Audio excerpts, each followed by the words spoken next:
I am Carol Angela Davis. Thank you for joining me for the news. Now let's talk about your student loan debt, because when it comes to your student loan debt, guess what?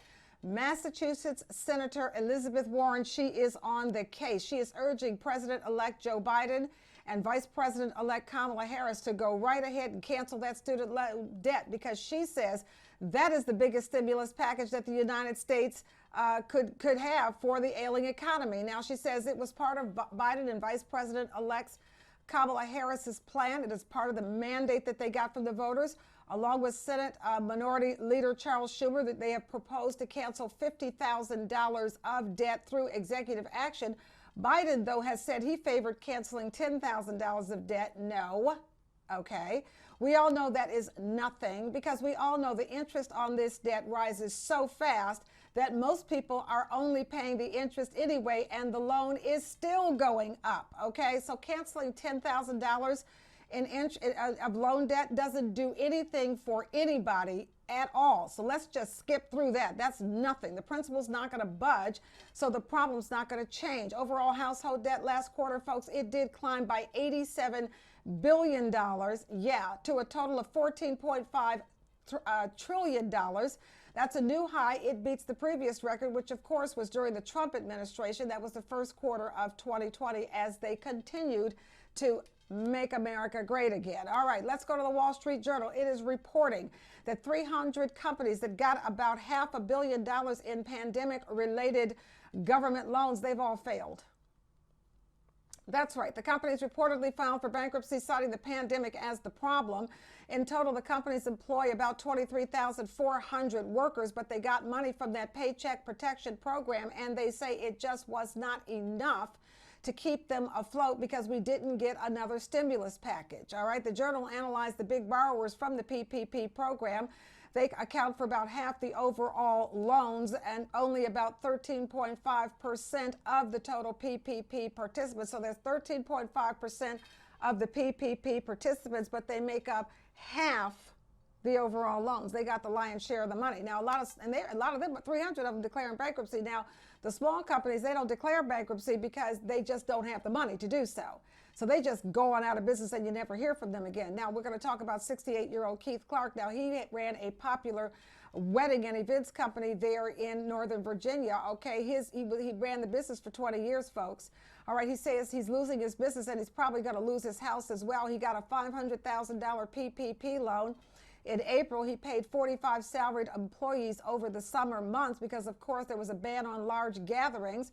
His revenue fell down to $567,000 from $6 million in 2019, so you know he's in trouble. He had to file for Chapter 7 to pay off his creditors and sell off his company assets. Now he says he has another $1.5 million loan that he got from SBA last year. He says the only way he can pay that is if he has to file for personal bankruptcy and auction off his home to pay creditors. I hope he didn't vote for Trump, okay, because he got played. In all, the government awarded a total of $525 billion in PPP loans to about 5.2 million companies. That's since April. That is according to the SBA. The now bankrupt big companies, well, they got between 228 and 509 million bucks, folks. That's right. All right, now let's go to another story. A U.S. judge is condemning appalling conditions on industrial farms due to lawsuits filed by primarily African Americans there in North Carolina. They're upset about the smell, the flies, the buzzers, and the truck traffic coming from Kinlaw Farms there in North Carolina. Now, the lawsuits, fortunately, a judge stepped in. The plaintiffs say they were trapped inside their own homes. They say they were sickened by the smell of hog waste that was stored in open pits. Come on. All right, and unable to hang laundry. They said they couldn't even cook outdoors, couldn't even have a barbecue, and they couldn't even entertain their visitors. J. Harvey Wilkinson, he's one of the lawyers, he says this: what was missing from Kinlaw Farms was the recognition that treating animals better actually and also benefits humans. Apparently, the farming system had pigs forced to live in enclosures that were so close, the pigs had outgrown the enclosures, reducing them to, quote, almost suffocating closeness, and we ate that meat. How about that? The danger is always manifesting first in animal suffering, then, of course, manifesting in the workers, and then last of all, of course, in the community at large. But a judge has put a stop to that mess. In other news, apparently 5 federal agencies have started telling employees they could receive Pfizer or Moderna's COVID-19 vaccine in as little as 8 weeks. That's because essential federal workers would be among the first group of Americans to get the coronavirus vaccine. Now, others to get it include the elderly, healthcare workers, and people with underlying health conditions. When it comes to those federal essential workers, we're talking about these federal agencies: the Bureau of Prisons, the Department of Defense, the Department of State, the Indian Health Service, and the Veterans Health Administration. Now, exactly when they get the vaccine does depend a lot on the FDA and how fast it can get that vaccine certified to go out there for that emergency use for also, it's going to depend on manufacturing and, of course, availability of supplies. Those first vaccines, as you know, they are by Pfizer, which developed its vaccine with German company BioNTech and Moderna. All right, there's others coming out as well. In other news, according to J.P. Morgan economists, there will be an economic contraction in the first quarter of the year. Ding dong, who didn't know that? It's a flip from what they previously. Who are these people? It's a flip from what they previously thought. I mean, what were they thinking? Okay. They thought the first quarter would be positive based on what? There's no second stimulus package for people. There's no way for people. It's just ridiculous. J.P. Morgan economists still say they expect the economy will expand briskly in the second and third quarter. They say that's based on positive vaccine developments. Now, they say they expect about $1 trillion of fiscal stimulus. They say that's probably not going to begin until the end of the first quarter. The end of the first quarter, folks, that's the end of March. That's too long. What do they think these people are going to do in the This is what I'm saying. They got the wrong people at the table. They say there should be monthly job gains. Those should come back in the millions around the middle of the year and then moderate again late in 2021. We need help right now for our American citizens. In crime news, 17-year-old Kenosha shooter Kyle Rittenhouse, you know he's home, of course. You remember him. He's 17 years old. They let him post bail at $2 million. Actor Ricky Schroeder helping him cancel, okay? Rittenhouse is accused of fatally shooting, as you know, Joseph Rosenbaum and Anthony Huber and wounding Gage Grosskurt. Do you remember that? That was during that August 25th Black Lives Matter protest against violence that happened in Kenosha, Wisconsin. That, of course, followed the brutal officer-involved shooting and paralyzing of Jacob Blake. Rittenhouse, 17, used his AR-15 style assault rifle that he brought with him to the protest, because don't you travel with your AR-15? It's a rifle he reportedly bought using money from a government stimulus check, and he's out of jail. He should be in jail just for that. Okay? Apparently, he bought it through a friend because Rittenhouse was he just broke every rule. Rittenhouse was too young to buy it for himself. You know that he's from Antioch, Illinois. He told police he was attacked while he was guarding a business that he fired in self-defense. We all know what that's about, okay? 17 years old, just so you know, Wisconsin law does not permit a 17-year-old minor to carry or possess a gun unless they're hunting. But in his case, he was hunting, now wasn't he? We all know that. He's due back in court on December 3rd for a preliminary hearing. Conservatives, of course, portraying him as a hero because he's exercising his right to bear arms, but really we know that all boils down to racism. They say it's a tragedy what happened to this Kyle Rittenhouse. President Donald Trump, of course, suggesting the shootings may have been justified. Of course, for him, shootings are justified if they're against people of blacks or people of color. And as for the role the police played, well, you know the police, the video, the bad ones, and there are some bad ones in there. The videos show armed civilians arriving in Kenosha after a local militia group put out a call to arms on Facebook. And of course, that group is the Kenosha Guard. Police allowed them to just walk around freely down the street with their guns. And in one video, we all have seen this, officers handed them bottles of water. So yes, there are very bad apples in the police force, and we want them out. I'm Carol Angela Davis. Thanks for staying with me. I'll be back with Ask Dr. K. She's got some information for you on the vaccine, my commentary, and my interview. Thanks for staying with me.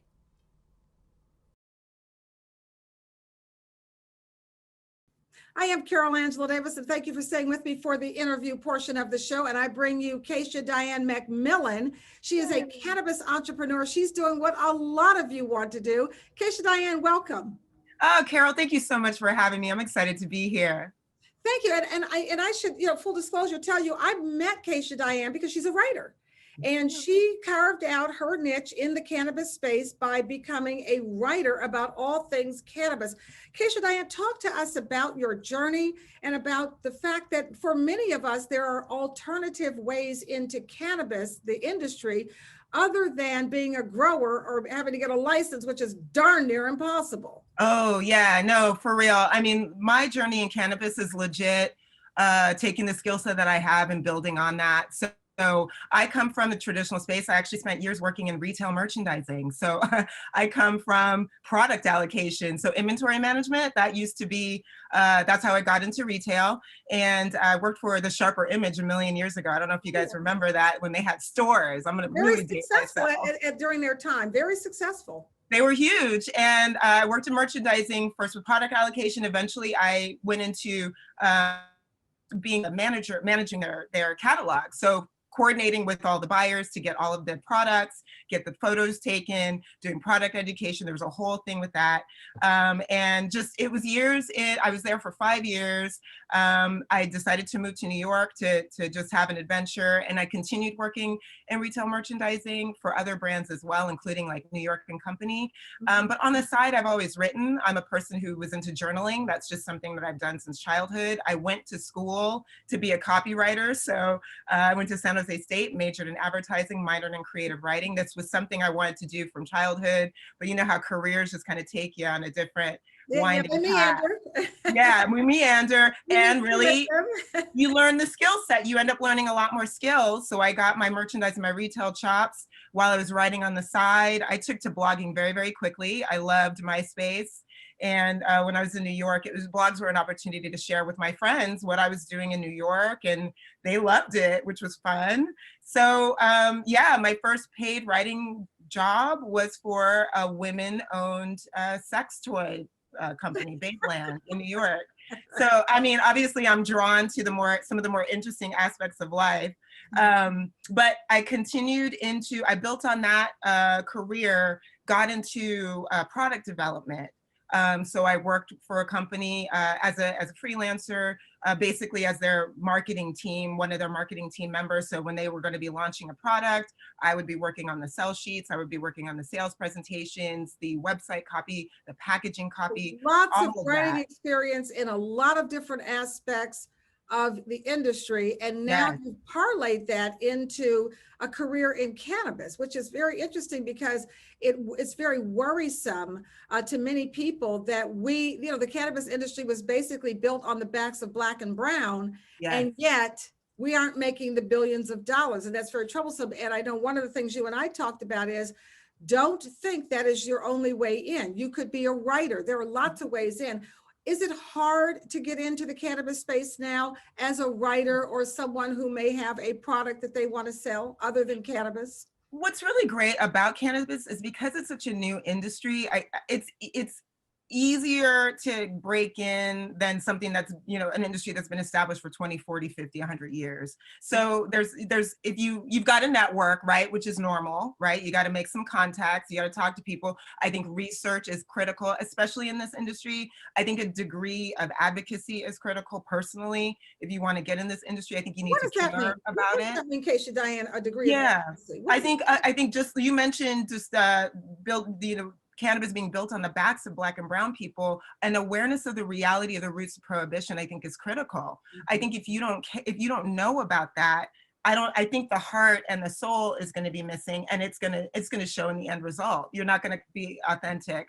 But also, we have work that needs to be done. It's not right for some people to be making money while others are still, in jail. So I think there's a balance there. And really for me, what ended up being critical was the networking. It was talking to people who had been formerly incarcerated. Where do you find these people when you're like, where can people, where should they go to network? Where do they find LinkedIn was like amazing. Now, I started this in 2016. There weren't as many people that had cannabis in their job title then. So, I mean, there was a lot more willingness to talk to me though, which was really cool. And I mean, it's a huge industry now. There's a lot of people on there. It may be difficult to figure out who to speak to, but I think regional contacts are important. I live in Oakland in the Bay Area. Cannabis is a major hub for cannabis. So going to events pre-COVID was a great way for me to meet folks as well. Community events. I mean, they weren't all business networking.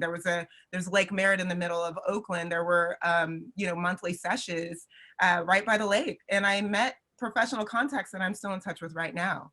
So I think meeting people is critical, making And it seems like, when we are in a COVID, but it seems like, going into the cannabis dispensaries or whatever, if you can, to those that you can go into, and getting to know the people, because some of these are still kind of mom and pop operations, even though they're owned by these big behemoths, but a lot of them are still mom and pop type operations.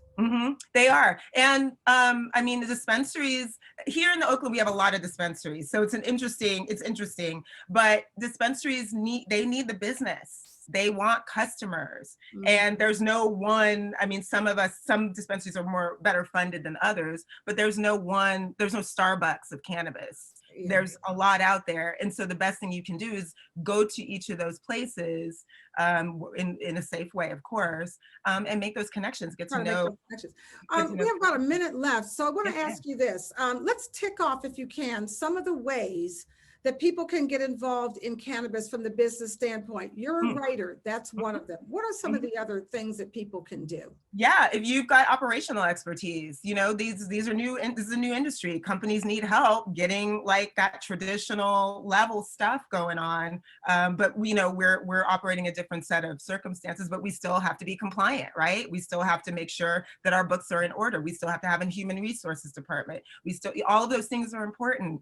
Accounting. Keisha, Diane, I noticed that I'm seeing a lot of children's books and things like that on Amazon that are targeted to teaching young people about cannabis being a medicine. Yes. A lot of stuff like that. I think that might be an opportunity. That's a great opportunity. Yes. Writing materials that help educate people and like dismantle this old stuff that was burned into our heads under prohibition. Absolutely. If you're an accountant, if you are in the wellness space, I think there's an opportunity to like branch into cannabis, in a safe maybe way. Create a course or teach a course. Now, before we close, I want people to know how they can get in touch with you. Yes. How can they reach you, Keisha Diane? You can find me on Instagram at Asiak. That's my name spelled backwards, AHSIAK, or at my website, KeishaDiane.com. And I am so thrilled for this opportunity to speak with you, Carol. I think what you're doing with your platform is amazing. So thank you for having me. Well, thank you, Keisha Diane. And she's a great writer. So I want you guys to make sure that you are following her. Your Instagram is? Asiak, AHSIAK. We're going to put that up for you because people might not be able to spell that, but we'll put that up so you can get in touch with Keisha Diane. Keisha Diane Macmillan, she is in the cannabis space. She's a writer, a very successful one at that. And we thank you so much for being on the show. I'm Carol Angela Davis. Thank you. Thank you, Carol.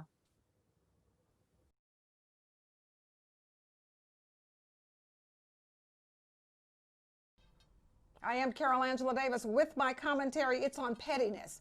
Folks, pettiness can never be allowed to run the United States of America again. You hear me? Ever, ever, ever, ever, okay? Why would Donald Trump tell the G20 leaders he wants to work with them for a long time? You're done. You're gone. You're not working with anybody, okay?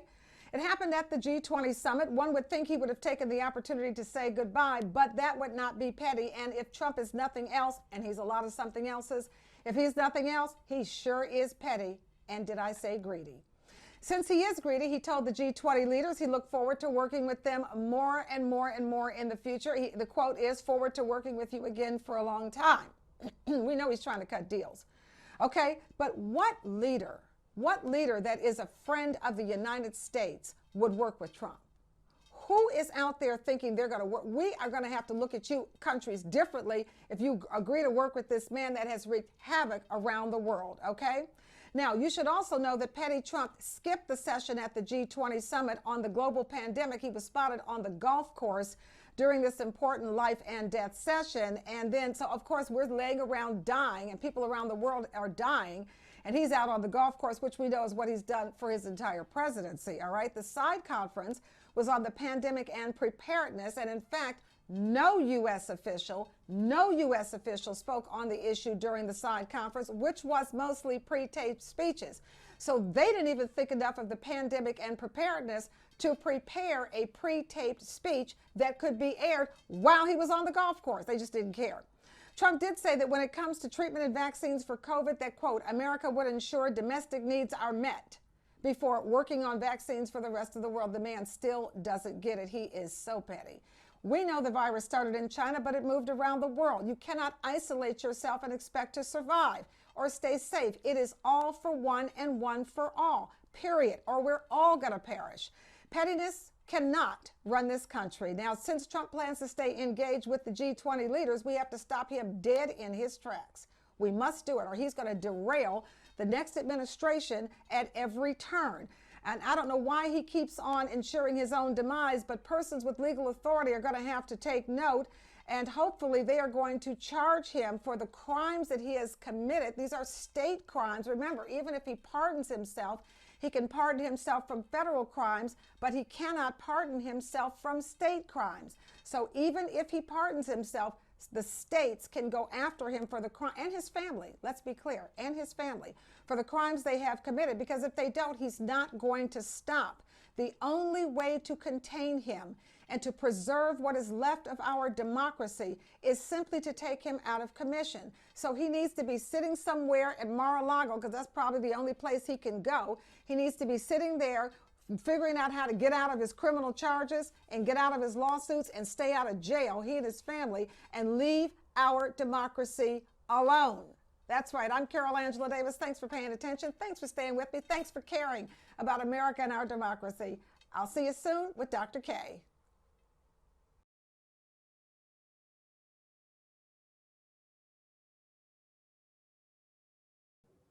I am Carol Angela Davis, and I am back with Dr. K for you, because we know you've been wondering about that vaccine you've been hearing so much about. Dr. K is here to tell you the kinds of things you need to be thinking about when you decide if you're going to take it. Dr. K, thanks for joining us.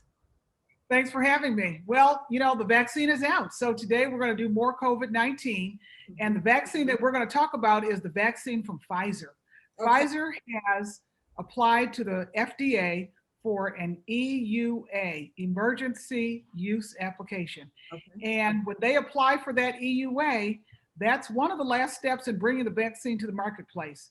So the FDA examines all of their clinical trials and makes a determination as to whether the product is good. So what is the downside of bringing the product to market, the vaccine in this case, under an EUA? Well, the patients lose all of their ability to sue. The product does not have to go through the normal health and safety regulations. The product does not have to go through the normal manufacturing, handling, regulations that are set forth by the FDA. Wow. But they do have to go by the NIH and the CDC in order to even file the application. So that part is good. On the FDA side, if they grant the emergency use authorization, that means that they have to publish a list of benefits, adverse reactions, as well as they cannot compel anyone to take the vaccine. And they have to let the public know that. Well, that's astonishing. So if my job tells me I have to take the COVID vaccine, I don't have to take it? No, as long as the vaccine is under emergency use authorization, you do not have to take the vaccine. Thank you, Dr. K. This is important to know. Okay, that's really good to know. Thank you. Yes. So they applied for this emergency use, and the FDA automatically sends the vaccine to another committee. Now, these committee people are appointed by the FDA, but they're scientists. They're PhDs, MDs, and even a lawyer. And they go over all of the statistics, the evidence, et cetera, from all of the clinical trials, and they are going to present their report to the FDA on December the 10th. This is a public meeting. It will be live streamed on Facebook, Twitter, YouTube, as well as the FDA website. Also, the public can submit questions to the FDA prior to the meeting. The meeting's agenda is public, as well as the roster of people who will be there. So they're going to present all the adverse reactions from the clinical trials. They're going to present the data. Then the FDA is going to take their recommendation and going to decide what they are going to do, which should take several days. And then the FDA will either approve or deny the emergency use authorization. Now, if they approve it, Pfizer has said that within several hours of the approval, they will have several million doses of the vaccine available. They've also said that they are committed to continuing the research for 2 more years. Oh, good. Okay. So Pfizer's being really good about this. Caring. Pfizer has been very open, very honest, and I have to say very inclusive, because they have really searched for a good representation of the population who is suffering from COVID and dying from COVID to participate in the trials. Okay. So Pfizer doesn't have to keep the data and everything, but Pfizer has decided to keep the data. as part of their EUA, Emergency Use Authorization application, yes, they have. So if Pfizer gets approved, then people who are in the control group for the vaccine, they are obligated ethically to offer those people the vaccine. If they decide to take the vaccine, then they could decrease the control group in the trial and alter the way that the trial is going literally all over the world. So that could change things. But overall, the FDA has a plan in place to that does not change so much. So really, with the advent of this emergency use authorization and the details that go into it, we should be nearing to having some vaccine doses available before the new year. It sounds like I could actually take the vaccine. Is that what I'm hearing? I mean, I know you're not my doctor and you don't want to give me medical advice, but what do you think? Carol, it seems as if it is inclusive, age-wise, ethnicity. It seems like it's been global. It seems like it's being led by the scientists. So I have to say that in my research, I had decided that I believe I will take the vaccine. Oh, wow. That's They are admitting that it's not proven. That's so encouraging. Uh-huh. It's very encouraging. It's very encouraging. I'm excited. Well, you know, Dr. K, listen, people, listen. You know why Dr. K is here. She is keeping you updated and helping you on your journey now. And before she gives her closing comment, I want to say this. You know she's going to be at that meeting, don't you? She will be at that meeting. She has your back, and she will bring us the latest information. Dr. K, I didn't know if you had to say anything before we close. Well, let's see if we can eat healthy, live right, get lots of exercise, get outside, and maybe we will not be in the group that's suffering from so much morbidity and mortality.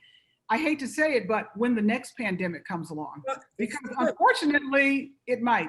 It might. And as long as you're not being overweight, it's the diabetes, it's the high blood pressure. Am I right? I'm not a doctor, but Dr. K is. Am I right? You are right. It's the Western diet and the Western lifestyle. An animal-based diet is bad. Simple carbohydrates, the middle aisle, everything that we've been talking about. I think COVID-19 kind of shows us just how dangerous these foods can be. Absolutely.